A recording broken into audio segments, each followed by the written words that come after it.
नाही, आता शेवटी सर्वात प्रथम गट नोंदणी होणं आवश्यक आहे. गट नोंदणीचं प्रक्रिया पार पडल्यानंतर महापौराचं पदाचं आरक्षण निघाल्यानंतर परत एकदा आमदार साहेबांनी मी बसेल आणि दोघांपैकी जे काही समन्वय आमचा यापूर्वी झालेला आहे त्या समन्वयाने आम्ही चालणार आहोत. यापूर्वीच झालेला आहे का समन्वय? आमचा सगळा समन्वय यापूर्वी झालेला होता. संख्याबळामध्ये कोणाचं किती येईल यापेक्षा कोणी सत्ता आल्यानंतर काय घ्यायचं आहे हे निर्णय निवडणुकीपूर्वी केले जातात.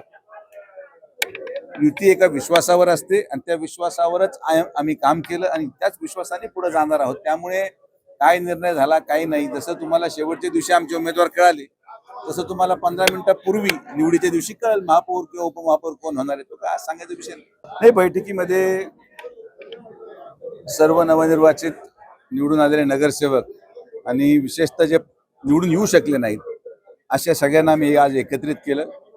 प्रत्येक निवडून आलेला व्यक्ती आमदारांची वेळ मागत होता, माझी वेळ मागत होता आणि मग प्रत्येकाला वेगळी वेगळी वेळ देण्यापेक्षा सगळ्यांचा सन्मान आम्हाला दोघांनाही करायचेच होते आणि म्हणून खरं आज सगळ्यांच्या सत्कारासाठी ही बैठकीचं आयोजन करण्यात आलं. त्याचबरोबर ही गोष्ट देखील आम्ही सर्व सन्माननीय नगरसेवक नगरसेविकांना सांगितली की जो विश्वास अहिल्यानगर शहराच्या जनतेने या युतीवर टाकलेला आहे त्या विश्वासाला कुठं तडा जाणार नाही अशा प्रकारचं काम आपल्याकडून झालं पाहिजे. निवडणूक संपलेल्या आहेत.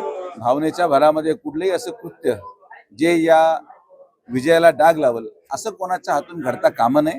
ही जबाबदारी प्रत्येकाची आहे आणि अशा प्रकारे एक पारिवारिक वातावरणामध्ये आजची आमची बैठक संपन्न झाली.